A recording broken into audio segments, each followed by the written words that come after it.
जय हिंद। स्वागत है आप लोगों का आपके अपने चैनल शार्प माइंड्स पे। मैं जयेश नायक आज इस चैनल की 6th नंबर की वीडियो लेकर आया हूँ और आज हम पढ़ने वाले हैं पॉलिटिकल साइंस का एक बहुत ही इम्पोर्टेंट टॉपिक जिसका नाम है पॉलिटिक्स का ओरिजिन एंड इवोल्यूशन कैसे हुआ। पॉलिटिक्स का ओरिजिन एंड इवोल्यूशन कैसे हुआ और उसी के साथ में अपन ये भी पढ़ेंगे नेचर ऑफ पॉलिटिकल साइंस क्या है। और ये दोनों ही टॉपिक एक एग्जाम के पॉइंट ऑफ व्यू से बहुत ज़्यादा इम्पॉर्टेंट टॉपिक है। ठीक है, अब जिन लोगों को समझ में नहीं आ रहा है कि कौन सा पॉलिटिक्स कौन सा ओरिजिन, हमने तो पॉलिटिकल साइंस पढ़ा था, ये पॉलिटिक्स क्या आ गया, किताब कौन सी चल रही है, एग्ज़ाम कौन सा है, तो उसको अभी अपन क्लियर कर देते हैं। देखिए, BA semester 1 bachelor of arts हमारी डिग्री है। ठीक है, उसका सेमेस्टर 1 जैसा कि आप जानते हैं पहले एनुअल एग्जाम हुआ करते थे, लेकिन आजकल क्या होने लगे, सेमेस्टर एग्जाम होने लगे। 6 महीनों में 2 एग्जाम आपको देने पड़ेंगे। ठीक है, तो जो पहला जो सेमेस्टर है जो कि जनवरी या फरवरी के लास्ट फरवरी के स्टार्टिंग में हो जाता है, उस और जिनके पास में पॉलिटिकल साइंस है, जो लोग बीए कर रहे हैं और सेमेस्टर फर्स्ट में जो कि एग्ज़ाम उनका जनवरी के लास्ट में या फरवरी की स्टार्टिंग में हो जाता है, तो उनका अपन लोग सिलेबस आज कवर करने वाले हैं। बुक हमारी है पॉलिटिकल साइंस की। अभी जो टॉपिक चल रहा है पॉलिटिकल साइंस का जो पार्ट है वो है पॉलिटिकल थ्योरी। ठीक है, कौन सी, वो भी वेस्टर्न। फिर सेकंड सेमेस्टर में कौन सी आती है, इंडियन पॉलिटिकल थिंकर्स। ठीक है, लेकिन अभी पॉलिटिकल साइंस आपके पास सिलेबस है, पॉलिटिकल साइंस आपके पास में सब्जेक्ट है, और अभी जो पार्ट चल रहा है पॉलिटिकल साइंस का वो है पॉलिटिकल थ्योरी। और हम जो बुक कर रहे हैं वो है सुनीता गंगवाल। मैंने बोर्ड पे भी लिख दिया है यहाँ पे कि टॉपिक का नाम क्या है हमारा, ओरिजिन एंड इवोल्यूशन। ठीक है, और जो बुक है वो बुक कौन सी है, सुनीता गंगवाल की। ये वाली आपकी बुक रहेगी, फाउंडेशन ऑफ पॉलिटिकल साइंस। ठीक है, ये पॉलिटिकल थ्योरी है, एक प्रकार से देखा जाए तो पॉलिटिकल थ्योरी है। और ये बुक जो है वो वेस्टर्न पॉलिटिकल थिंकर्स पे बेस्ड है। सेकंड सेमेस्टर में आप लोग क्या पढ़ेंगे, इंडियन पॉलिटिकल थिंकर्स। ठीक है, आ गई बात समझ में। अब इस बुक की जो स्टार्टिंग के 2 से 3 चैप्टर है उसकी वीडियो अपलोडेड है, जिसमें पहली वीडियो में हमने देखा था कि features of traditional and modern approach. फिर उसके बाद में देखा जो ट्रेडिशनल अप्रोच के स्कोप, फिर उसके बाद में ट्रेडिशनल अप्रोच के सिग्निफिकेंस, फिर मॉडर्न अप्रोच के स्कोप, फिर मॉडर्न अप्रोच के सिग्निफिकेंस। और आज हम देखेंगे जो पॉलिटिक्स है इसका ओरिजिन एंड इवोल्यूशन, साथ में पॉलिटिक्स का नेचर क्या है, जिसमें अपन ये देखते हैं कि पॉलिटिक्स एज अ साइंस कैसे एक्ट करती है, पॉलिटिक्स एज अ आर्ट कैसे एक्ट करती है। ठीक है, वो अपन इसमें पढ़ेंगे। तो मे भी आपको समझ में आ गया होगा। ठीक है, राजस्थान यूनिवर्सिटी का सिलेबस है बीए सेमेस्टर 1, जिनके एग्ज़ाम जनवरी के लास्ट में या फिर फरवरी के स्टार्टिंग में हो जाते हैं। पॉलिटिकल साइंस अपने सिलेबस ले रखा है। पॉलिटिकल साइंस का पॉलिटिकल थ्योरी अभी चलती है सेमेस्टर 1 में। बुक मैंने जो रेकमेंड करी है वो है सुनीता गंगवाल, ये वाली वो बुक है। बुक आप और भी ले सकते हैं, लेकिन और बुक्स में जितना पैराग्राफ वाइज सुनीता गंगवाल वाली बुक में दे रखा है उतना पैराग्राफ वाइज दूसरी बुक्स में नहीं दे रखा। ठीक है, बाकी चॉइस आपकी है। बाकी मैं तो रेकमेंड करूँगा कि आप इस वाली बुक को परचेस करिए, सुनीता गंगवाल की बुक को। ठीक है, अब हम बढ़ते हैं टॉपिक की तरफ। अब टॉपिक हमारा कुछ इस प्रकार से, 5 लेक्चर ऑलरेडी शुरुआत के जो 2 से 3 चैप्टर है उस पर हमने दे दिए।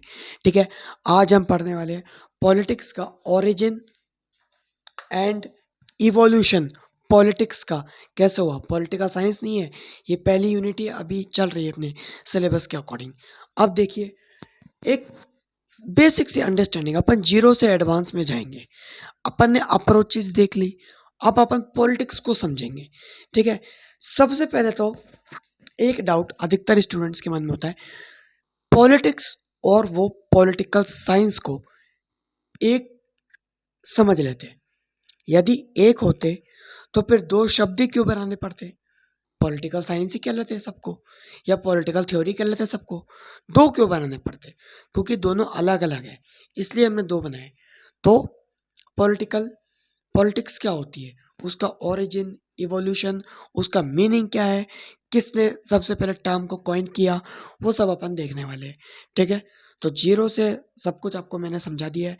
कौन सी बुक है, कौन सा एग्जाम है, कौन सा टॉपिक है। इससे पहले 5 लेक्चर इसी चैनल पे अपलोडेड है, और ये अपनी 6th वीडियो है।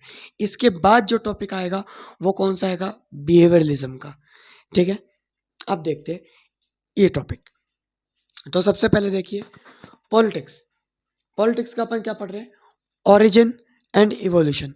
ओरिजिन का मतलब क्या होता है, सिंपल, कि उसकी उत्पत्ति कैसे हुई, कैसे उसका बर्थ हुआ। ठीक है, और इवोल्यूशन का मतलब कि कैसे समय के अनुसार उसमें बदलाव आए। अब वो बदलाव अच्छे भी हो सकते, पॉजिटिव भी हो सकते, और वो नेगेटिव भी हो सकते। ठीक है, ये आएगा इवोल्यूशन में। और ओरिजिन में कैसे उत्पत्ति हुई। आ गया बात समझ में, नाम दोनों क्लियर हो गए।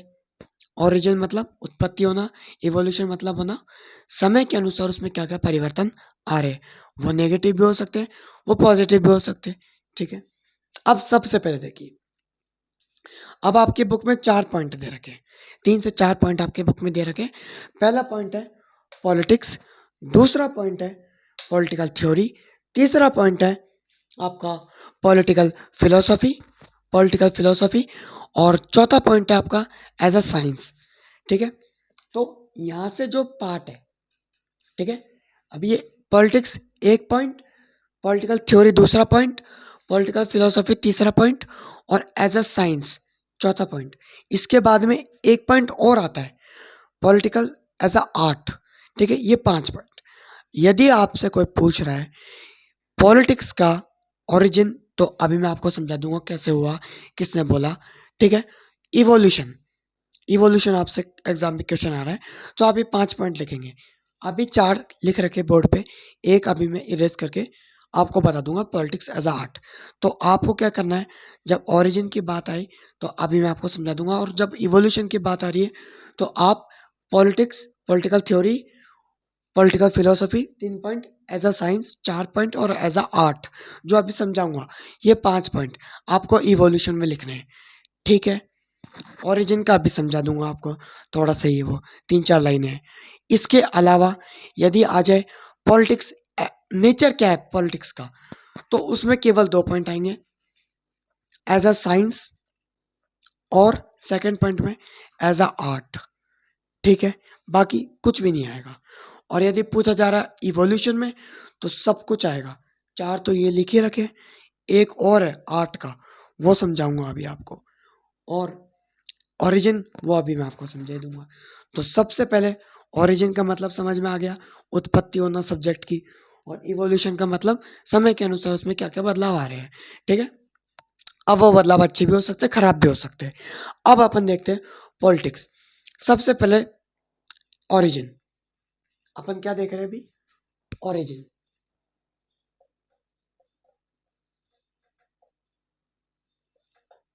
ओरिजिन भाई पॉलिटिक्स का ओरिजिन कैसे हुआ, तो ये जो पॉलिटिक्स वर्ड है ये आया पॉलिस से। ये देखो,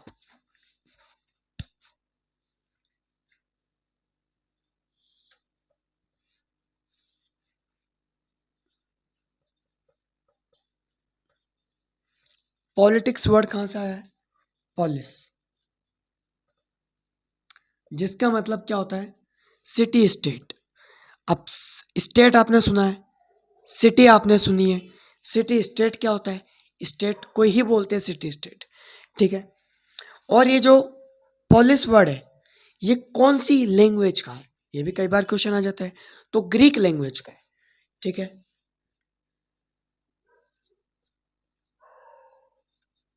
कौन सी लैंग्वेज का है, ग्रीक लैंग्वेज का है। ठीक है, आई इतनी बात समझ में भाई। पॉलिटिक्स अपन वर्ड बार बार यूज कर रहे हैं, पॉलिटिक्स वर्ड आया है पॉलिस से, POLIS। ठीक है, पॉलिस, पॉलिस वर्ड का मतलब क्या होता है, सिटी स्टेट, सिंपल आप स्टेट समझिए। ठीक है, अब ये पॉलिस वर्ड कौन सी भाषा का है, तो ये है ग्रीक भाषा का। आगे समझ में। अब सबसे पहले ये पॉलिटिक्स वर्ड जो है किसने दिया, तो उनका नाम था एरिस्टोटल, जिनको अपन फादर ऑफ पॉलिटिकल साइंस भी कहते हैं, एरिस्टोटल। सबसे पहले पॉलिटिक्स वर्ड किसने दिया, एरिस्टोटल। ठीक है। अब इन्होंने पॉलिटिक्स को क्या बताया, मास्टर साइंस, मास्टर साइंस। तो यदि आपके पेपर में क्वेश्चन आ जाए कि पॉलिटिक्स को मास्टर साइंस किसने बताया, आप क्या बताएंगे, एरिस्टोटल। ठीक है। और अब बात देख लेते हैं कि पॉलिटिक्स में आखिर होता क्या है। तो देखो, पॉलिटिकल साइंस जो है, जो सब्जेक्ट है पॉलिटिकल साइंस, पॉलिटिकल साइंस, इसमें इंटरेक्शन की स्टडी होती है, किसके बीच में, स्टेट और गवर्नमेंट। ठीक है, आ गई बात समझ में इतनी। दोबारा से मैं आपको समाप्त कर देता हूँ सारी चीजें कि भाई पॉलिटिक्स, ये ओरिजिन अपन पढ़ रहे हैं, ओरिजिन का मतलब होता है उत्पत्ति। ठीक है। अब पॉलिटिक्स वर्ड जो है ये कहाँ से आया, पॉलिस से आया। अब पॉलिस का मतलब क्या होता है, सिटी स्टेट, सिंपल आप स्टेट समझिए। ठीक है। अब ये जो पॉलिस वर्ड है कौन सी भाषा का है, तो ये है ग्रीक भाषा का। ठीक है। पॉलिटिक्स वर्ड सबसे पहले दिया किसने, एरिस्टोटल ने। ठीक है, जिनको अपन फादर ऑफ पॉलिटिकल साइंस भी कहते हैं। अब इन्होंने पॉलिटिक्स को मास्टर साइंस बोला है। ठीक है, आ गई बात समझ में। अब पॉलिटिक्स, पॉलिटिकल साइंस की अगर डेफिनेशन की बात करें तो इसके अंदर अपन किस चीज की स्टडी करते हैं, एक देश है उसमें लोग हैं, सिटीजन्स, और एक स्टेट है, स्टेट मतलब सरकार है। तो जो इंटरेक्शन है बिटवीन द सिटी स्टेट यानी कि सरकार और जनता, between the city state and the people of the country, तो वो जो इंटरेक्शन की स्टडी है ना, वही क्या कहलाती है, पॉलिटिकल साइंस कहलाती है। ठीक है, आगे इतना समझ में। आगे देखते हैं, एक बार ये थोड़ा सा इरेज करना पड़ेगा ताकि आप लोग कंफ्यूज ना हो।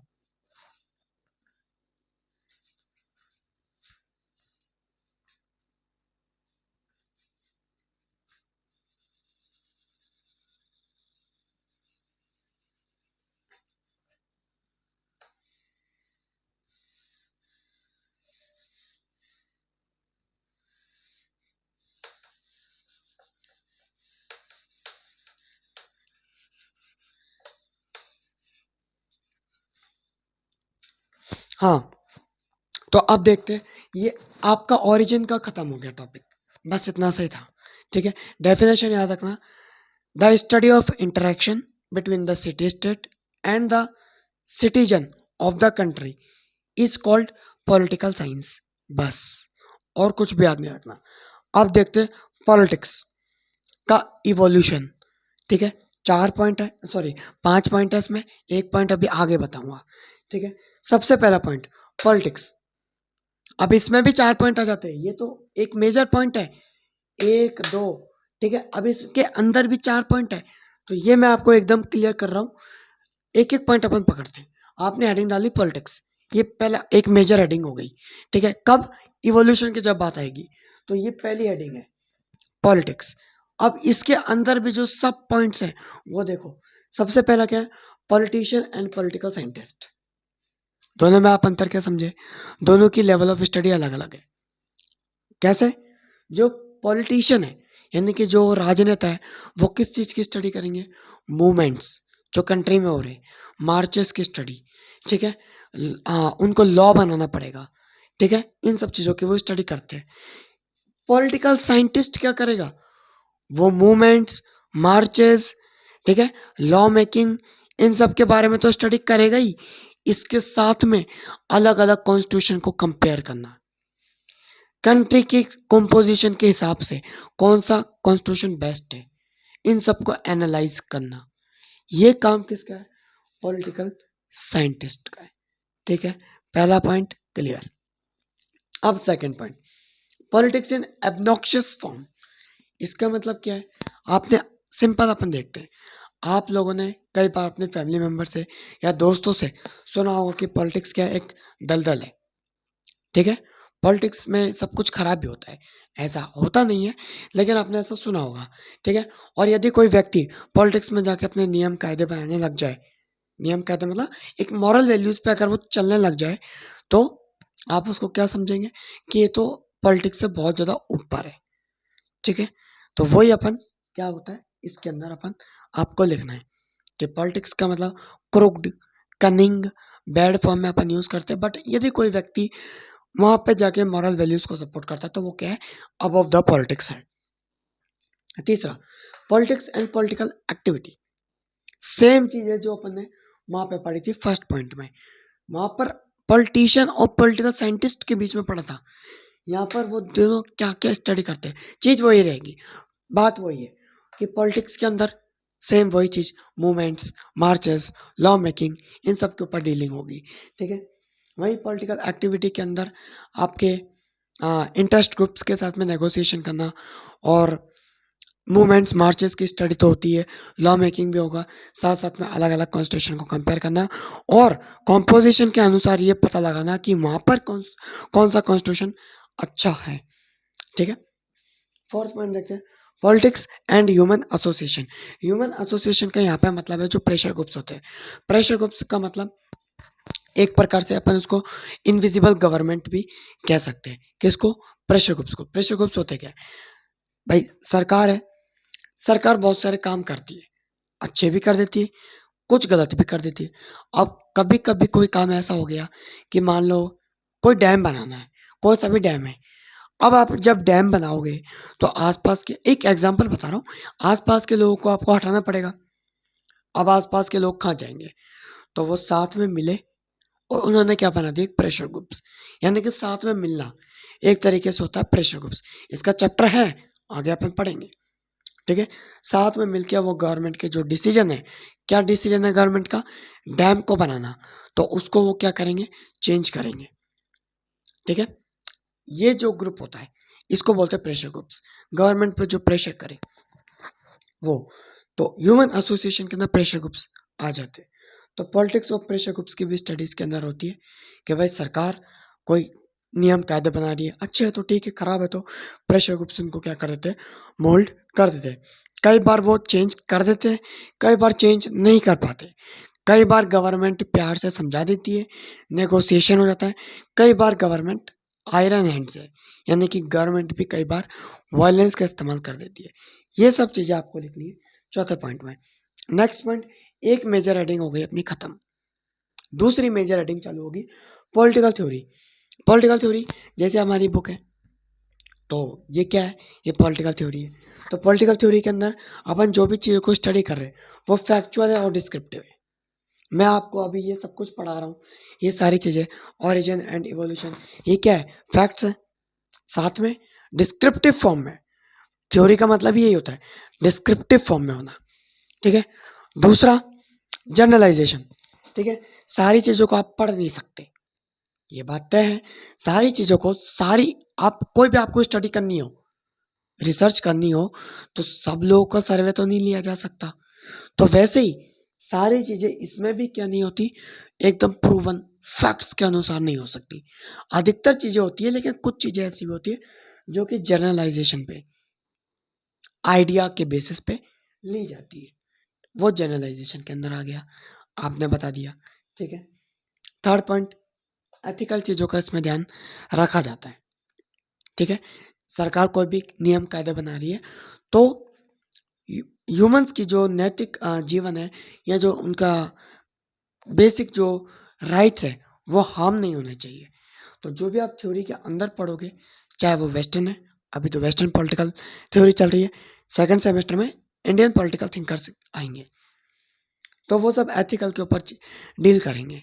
ठीक है, वैल्यूज़ उसके अंदर होती है, वैल्यूज़ यानी कि मॉरल वैल्यूज़ उसके अंदर होती है। चौथा, सब्सटेंस। सब्सटेंस का मतलब क्या है, सब्सटेंस का मतलब ये है कि आप इस बुक में जो जो भी चीज़ें पढ़ने वाले हो वो सब आप एग्जाम्पल के तौर पे इस पर डाल सकते हो। जैसे आपने क्या पढ़ा, behaviouralism, post behaviouralism, pressure groups, political parties, अलग अलग ideologies, anarchism, feminism, Marxism, liberalism, ठीक है, पॉलिटिकल पार्टीज हो गया, political development, political modernisation, political culture, political socialisation, ये सारे टॉपिक्स है। पावर, अथॉरिटी, लेजिटिमेसी, ठीक है, ये सारे टॉपिक्स हैं। तो वो सब चीजें आपको सब्सटेंस में डालनी है, ठीक है। अब देखो 1945 से पहले क्या होता था, यहाँ पे मैंने लिख रखा है 1945 से पहले क्या होता था। पॉलिटिकल थ्योरी में साइंस का अप्रोच नहीं आया, साइंटिफिक स्टडी नहीं आई थी। लेकिन 1945 के अराउंड, एक पर्टिकुलर डेट नहीं है, 1945 के अराउंड पॉलिटिकल थ्योरी के अंदर साइंटिफिक टच आने लग गया, अलग अलग टूल्स आने लग गए। कौन लेके आया, तो नाम मैंने कुछ लिख रखे, डेविड ईस्टन जो कि बिहेवियरलिज्म है और पोस्ट बिहेवियरलिज्म है, इनका एक इंपॉर्टेंट योगदान है। Heinz Eulau, Harold Lasswell, Robert Dahl and etcetera etcetera, और भी बहुत सारे थे। तो ये जो रिवॉल्यूशन लेकर आए 1945 में, इसको अपन क्या बोलते हैं, इंटेलेक्चुअल रिवॉल्यूशन, ठीक है। यहाँ पे मैं लिख भी देता हूँ, ये जो रिवॉल्यूशन है इसको अपन ने क्या नाम दिया है,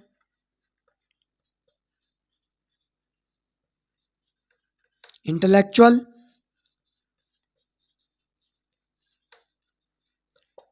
रिवॉल्यूशन, ठीक है। आगे बात समझ में कि भाई पॉलिटिकल थ्योरी चल रही थी, सब कुछ 1945 के अराउंड साइंटिफिक टच आया। कौन लेकर आए, हेनिज ओलाउ, हैरोल्ड लेसवेल, डेविड ईस्टन, रॉबर्ट दल एंड मैनी मोर। और इस रिवॉल्यूशन को क्या बोलते हैं, इंटेलेक्चुअल रिवॉल्यूशन। इसके अंदर साइंटिफिक टच आ गया पॉलिटिकल साइंस के अंदर, उससे पहले नहीं था। ये आपका दूसरा पॉइंट कंप्लीट। तीसरा पॉइंट देखो, पॉलिटिकल फिलोसफी। फिलोसफी का मतलब आप जानते हो, फैक्ट्स, यानी कि सॉरी फिलोसफी का मतलब आपने आर्ग्यूमेंट्स देकर ट्रुथ को फाइंड आउट करना, वो क्या कहलाता है, पॉलिटिकल फिलोसफी।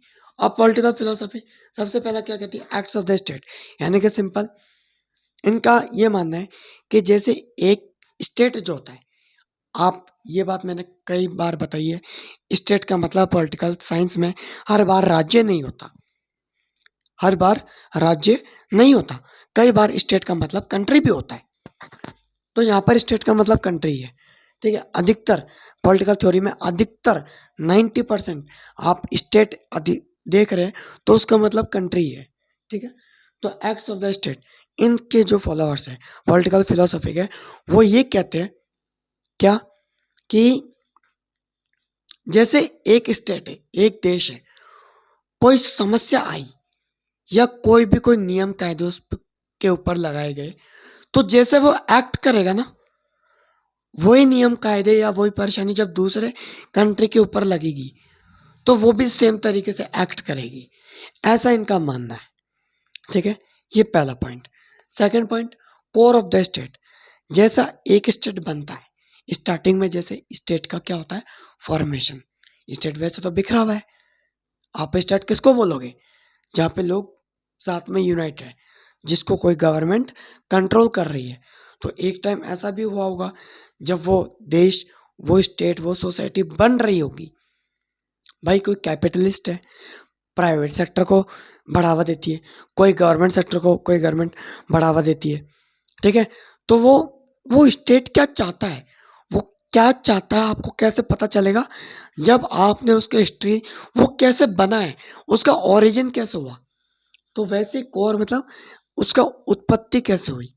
तो इनका ये मानना है जैसे एक स्टेट बनता है ना, कोई भी एक देश बनाओ तो सारे देश वैसे ही बने होंगे, ठीक है। ये इनकी लिमिटेशन भी बन जाती है, आगे देखेंगे अपन। तीसरा, study of man's political life. Man's की पॉलिटिकल लाइफ है, पॉलिटिकल लाइफ से वो दूर नहीं भाग सकता, वो पॉलिटिक्स से इन्फ्लुएंस होगा ही होगा, ये तय बात है। कोई ज़्यादा होता है, कोई कम होता है, वो बात अलग है, पर वो पॉलिटिक्स से इन्फ्लुएंस होगा, डायरेक्टली और इनडायरेक्टली, ये तय बात है। तो ये मैंस की पॉलिटिकल लाइफ को स्टडी करती है। आ गई बात समझ में।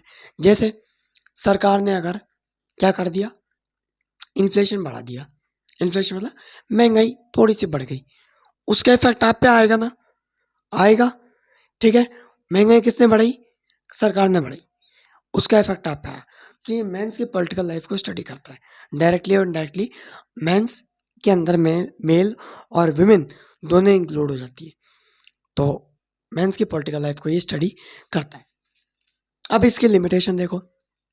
पहली लिमिटेशन, नॉट अप्लाइड। ये अप्लाइड नहीं है। जैसे कि एक्ट्स ऑफ द स्टेट, जैसे एक स्टेट एक्ट करेगा बाकी सब भी वैसे ही करेंगे, जरूरी नहीं है। ऐसा जरूरी तो ना, सबका कॉम्पोजिशन अलग अलग हो सकता है। कोई डाइवर्सिटी कंट्री है, कोई नहीं है, सबका कंट्री अलग अलग है। तो सबका जो रिएक्शन है भले ही परेशानी सेम है लेकिन सबका रिएक्शन अलग अलग हो सकता है। ठीक है। सेकंड में भी वही बात क्या रखी है, not same act of state. State कभी भी सेम तरीके से एक्ट नहीं करता।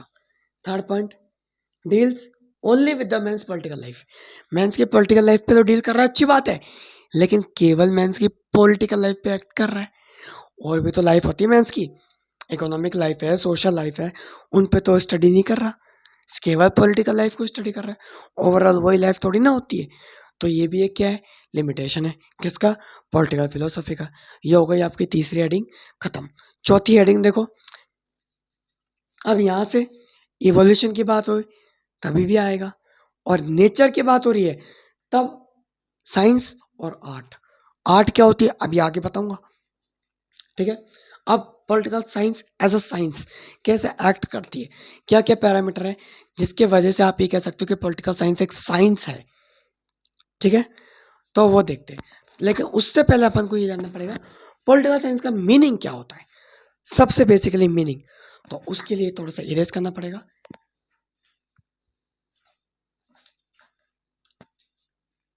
यही समझा देता हूँ आप लोगों को।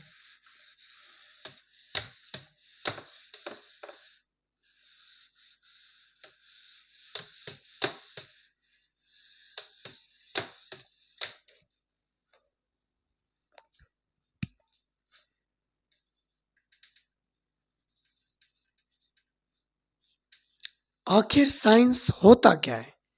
ठीक है, आप लोगों ने केमिस्ट्री पढ़ी है। ठीक है, क्या होता है, फैक्ट्स होते हैं ना, कि H2O, ये सब क्या है, फैक्ट्स है। तो यानी इसमें क्या होते हैं, फैक्ट्स तो होते हैं। ठीक है, फैक्ट्स के आधार पर जब आप ट्रुथ को फाइंड आउट करने की कोशिश करते हो वो क्या कहलाता है, साइंस कहलाता है।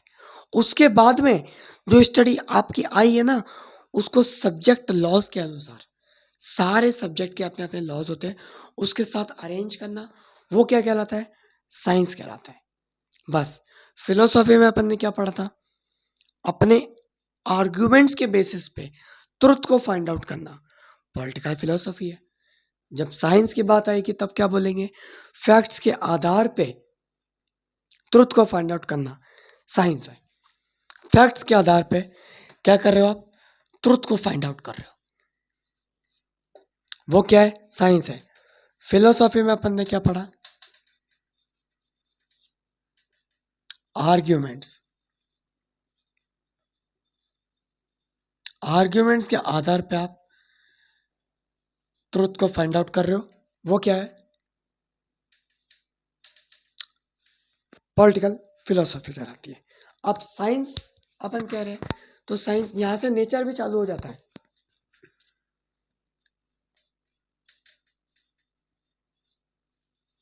नेचर ऑफ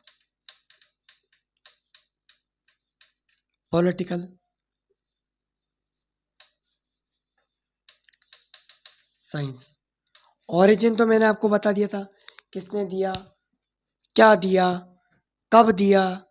ठीक है, कब दिया ये तो नहीं आएगा, लेकिन किसने दिया, एरिस्टोटल जी ने दिया था। मीनिंग क्या है वो सब आ जाएगा। उन्होंने क्या बोला पॉलिटिकल साइंस को, मास्टर साइंस बोला। ठीक है, ओरिजिन में आ गया। इवोल्यूशन में पहला पॉइंट पॉलिटिक्स, दूसरा पॉइंट पॉलिटिकल थ्योरी, तीसरा पॉइंट अपन ने पढ़ लिया फिलोसॉफी, चौथा पॉइंट एज अ साइंस, पांचवा point as a art. Evolution complete. Evolution में तो पांचों पॉइंट आएंगे। नेचर यदि आ जाए तो उसमें केवल 2 point, as a science and as a art. तो एज अ साइंस देख लेते हैं। साइंस का मतलब समझ में आ गया, फैक्ट्स के आधार पर ट्रुथ को फाइंड आउट करना, फिर सब्जेक्ट लॉज के अनुसार अरेंज करना, साइंस। पॉलिटिकल फिलोसफी, हाँ उसका मीनिंग अलग है, आर्ग्यूमेंट्स के बेसिस पे ट्रुथ को फाइंड आउट करना, सब्जेक्ट लॉज के अनुसार अरेंज करना, वो क्या है, पॉलिटिकल फिलोसफी। तो एज अ साइंस देख लेते हैं क्या होता है। सबसे पहला एज अ साइंस में सिस्टमेटिक स्टडी है भैया, मतलब इसमें एपिस्टोमोलॉजिकल यानी कि ओरिजिन ऑफ नॉलेज, लिख देता हूं मैं इधर।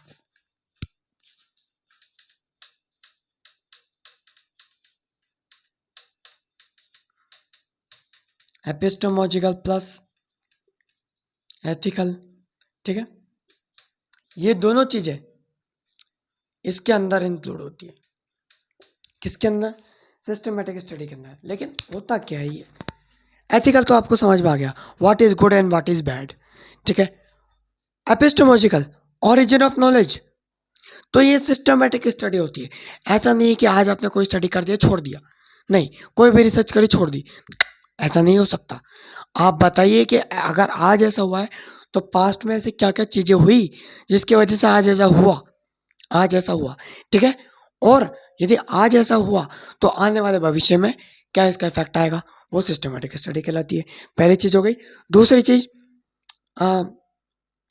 लिमिटेशन, और ये एरो मैंने नीचे की तरफ बना रखा है, इसका मतलब क्या है, लिमिटेशन बहुत कम होती है। क्योंकि अब तब क्यों होती है पूछो, ये कोई साइंस तो है नहीं, मतलब साइंस एज अ सब्जेक्ट यदि अपन देखें तो केमिस्ट्री लैब होता है, गए केमिकल मिलाया, ठीक है, तो लिमिटेशन ज़्यादा हो सकती है। पर यहाँ तो आप लिमिटेशन ग्राउंड पे करोगे, ग्राउंड लेवल पे चेक करोगे ना, लोकल लेवल पे, सोसाइटी के लेवल पे, तो लिमिटेशन होगी तो क्या होगी, बहुत कम होती है। ये दूसरी चीज, एरो नीचे करने का मतलब यही लिमिटेशन कम होती है, ठीक है। तीसरी चीज, ब्रॉड प्रिंसिपल होते हैं, ब्रॉड प्रिंसिपल होते हैं। यदि मान लो कि जीडीपी बढ़ रही है, फॉर एग्जांपल जीडीपी बढ़ रही है अच्छी खासी, ठीक है, तो जाहिर सी बात है कि आपकी महंगाई भी बढ़ेगी, थोड़ी सी बढ़ेगी बट बढ़ेगी जरूर, ठीक है। और लोगों की कंडीशन, लिविंग कंडीशन भी अच्छी होगी, ठीक है, अच्छी होगी। तो ये क्या है, एक फिक्स्ड क्या है, प्रिंसिपल है। तो ये चीजें इसमें होती है। अगला, कॉज एंड इफेक्ट, हर चीज का इसमें कॉज एंड इफेक्ट होता है। फॉर एग्जांपल चाइना में कम्युनिस्ट पार्टी है, वहां पे कम्युनिस्ट पार्टी टिक सकती है, इंडिया में नहीं टिक सकती। क्यों, क्योंकि वहां पे हांस की पॉपुलेशन ज्यादा है, वहां पे डाइवर्सिटी कम है, इंडिया में तो डाइवर्सिटी है, तो यहाँ पर कम्युनिस्ट पार्टी नहीं टिक सकती, ठीक है। हर एक चीज का कॉज और उसका इफेक्ट होता है, ठीक है। अगला, प्रेडिक्शन, फ्यूचर को ये प्रेडिक्ट कर लेता है कौन, पॉलिटिकल, पॉलिटिकल सब्जेक्ट में अपन पढ़ते हैं कि सरकार को पता है आने वाले 20 साल में क्या होगा, सरकार उसको भाप जाएगी पहले, हो सकता है उसमें कुछ लिमिटेशन हो जाए, सरकार ढंग से नहीं भाप पाए, लेकिन सरकार जान जाएगी कि आने वाले समय में क्या होने वाला है, तो प्रेडिक्शन इसमें हो जाता है, ठीक है। इसके बाद अदर सोशल साइंस के साथ में कनेक्शन है, ये पर्टिकुलरली एक टॉपिक भी है जिसको अपन कहते हैं इंटरडिसिप्लिनरी अप्रोच। जैसे ज्योग्राफी एक इंटरडिसिप्लिनरी अप्रोच है, पॉलिटिकल साइंस भी एक इंटरडिसिप्लिनरी अप्रोच है, ठीक है। आप जो भी कर रहे हो, जो भी मान लो घटना हुई, कोई भी घटना आज हो गई, उसका हिस्टोरिकल बैकग्राउंड क्या है, हिस्ट्री से कनेक्ट करो। फिर ज्योग्राफिकली ऐसा यहाँ पर ही क्यों हुआ, ज्योग्राफिकली बताओ। आने वाले टाइम पे इकोनॉमी पे क्या इफेक्ट आएगा उस चीज का, वो बताओ। तो हो गया ना, पॉलिटिकल अपने साइंस के साथ साथ में इकोनॉमिक्स, ज्योग्राफी, हिस्ट्री, अलग अलग साइंसेस को भी जोड़ लिया, तो उसी को अपन क्या कहते हैं, इंटरडिसिप्लिनरी अप्रोच, वही चीज इसमें आ जाएगी, ठीक है। अब कुछ लिमिटेशन भी है, ये तो वो थे जो पॉलिटिकल साइंस को साइंस कहते हैं, कुछ वो लोग भी आएंगे जो पॉलिटिकल साइंस को कहते हैं कि नहीं नहीं नहीं ये साइंस नहीं है। अब उनकी राय देखते वो क्यों कहता है ऐसा। तो पहला, प्रेडिक्ट करना फ्यूचर को, पॉलिटिकल साइंस प्रेडिक्ट कर लेती है फ्यूचर को, सरकार को पता चल जाता है आने वाले टाइम पे क्या होने वाला है आज की प्रेजेंट की स्टडी करके। लेकिन इनका ये मानना है कि नहीं कर सकते आप प्रेडिक्ट, क्योंकि सोसाइटी कैसे इवॉल्व करेगी, प्रेडिक्ट कितने लोग कर लेंगे? 10, 20, 100, 1000। सोसाइटी में तो लाखों लोग हैं, करोड़ों लोग हैं। क्या क्या गारंटी है कि जो आपने सोचा वही होगा?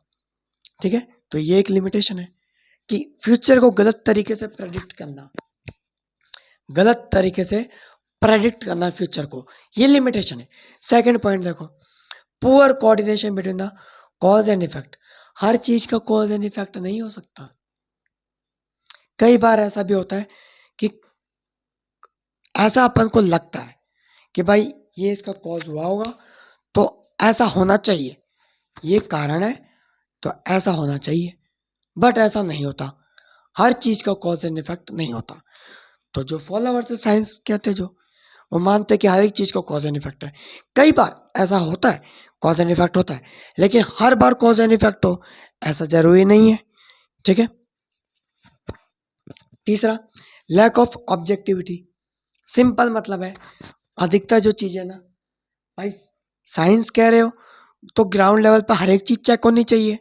ठीक है, लेकिन अब इतना दमखम किस में?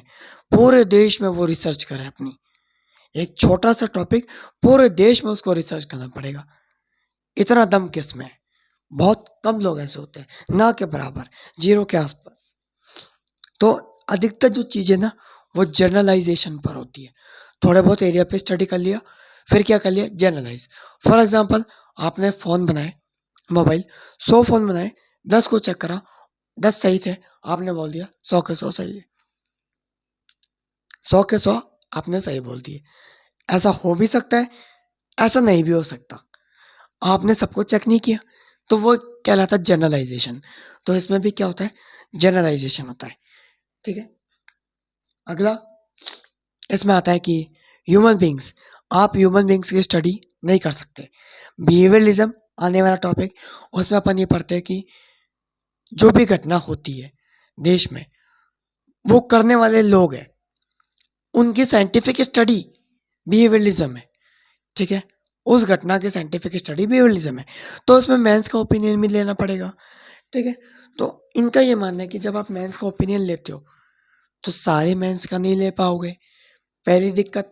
दूसरी दिक्कत, जो आपको ओपिनियन दे रहा है ना, जो आपको बता रहा है, जो अपने स्टेटमेंट दे रहा है, क्या गारंटी है कि वो सही है? हो सकता है वो अपने मन से बता रहा हो, पहले लिमिटेशन। और दूसरी, सारे लोगों का नहीं ले सकते आप, इतने सारे करोड़ों जनसंख्या में लोग हैं, तो ये दूसरी लिमिटेशन। ठीक है, तो फ्यूचर प्रेडिक्ट नहीं हो सकता, पुअर कोऑर्डिनेशन है, लैक ऑफ ऑब्जेक्टिविटी, जनरलाइजेशन पे अधिकतर चीजें बेस्ड है, ह्यूमन बींग्स की स्टडी आप नहीं कर पाओगे। एक तो ब्यास्ड है, ब्यास्ड मतलब अपने मन से वो चेंज कर सकते हैं आर्ग्यूमेंट्स। दूसरा, बहुत ज़्यादा है, सबकी स्टडी नहीं कर सकते। और पांचवा, lack of exactness and absoluteness. बहुत सारी चीज़ें ऐसी भी होती है जो लिमिटेशंस आ जाती है। जैसे आपको पता है, इस मार्कर को मैं नीचे गिराऊंगा, ये नीचे गिरेगा, लॉ ऑफ ग्रेविटी। ठीक है, कोई भी चीज़ होल्ड नहीं हो सकती, ये तय बात है साइंस में, फिजिक्स में। लेकिन यहाँ पर ऐसा नहीं है, यहाँ पर बहुत सारी चीज़ों में दिक्कत आ जाती है। ठीक है, सोसाइटी कैसे इवॉल्व कर रही है, कैसे बदल रही है, कोई नहीं जानता, तो उसी के रहते दिक्कतें आ जाती है। तो वही बता रखा है, लैक ऑफ एग्जैक्टनेस, एग्जैक्टनेस और एब्सोल्यूटनेस किसी भी चीज को लेकर बहुत कम है पॉलिटिकल साइंस के अंदर।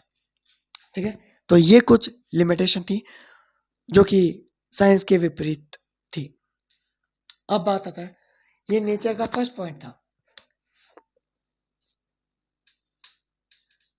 अब बात आती है political science as a art.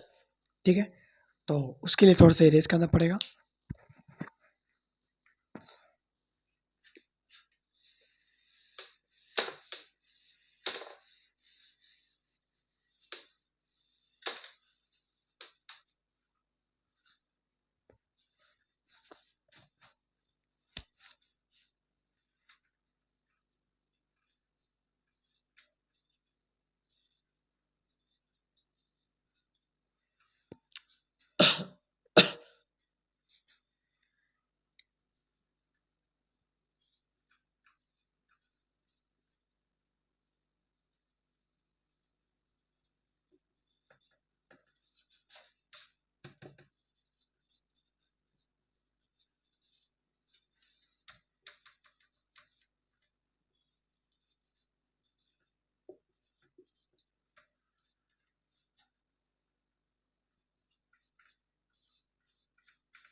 हाँ, अब नेचर में अपन ने पहला पॉइंट पढ़ लिया, political science as a science कैसे एक्ट कर रही है।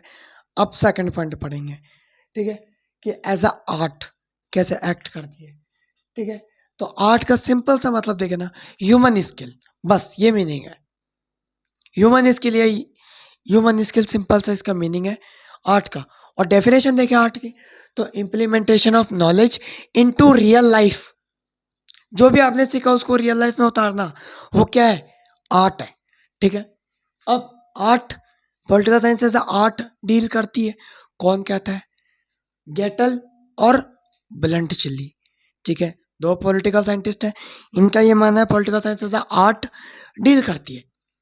ठीक है, अब आर्ट में, साइंस में तो पता चल गया इन सब चीज़ों की स्टडी होती है, आर्ट में किस चीज़ों की स्टडी होती है, बहुत सिंपल, जो पॉलिटिशियन स्टडी करता है ना, इधर मैंने आपको समझाया था, जो पॉलिटिशियन जो स्टडी करेगा वही आर्ट में आता है।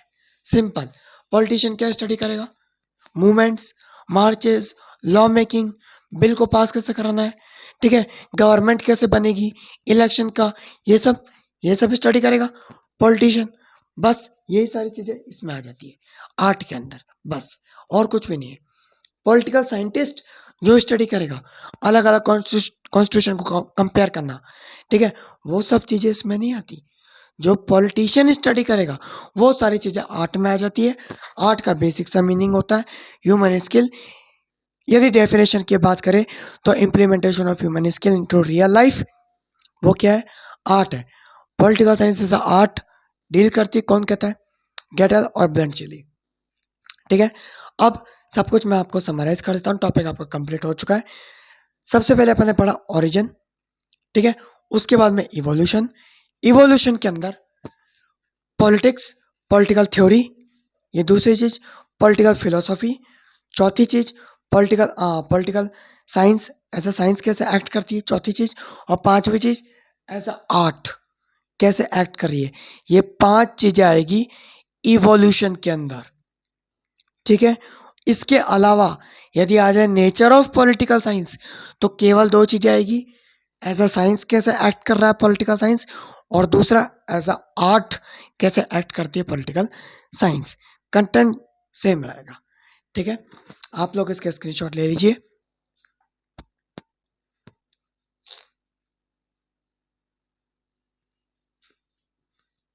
ठीक है, मैं जयेश नायक मिलूंगा आपको अगली वीडियो में।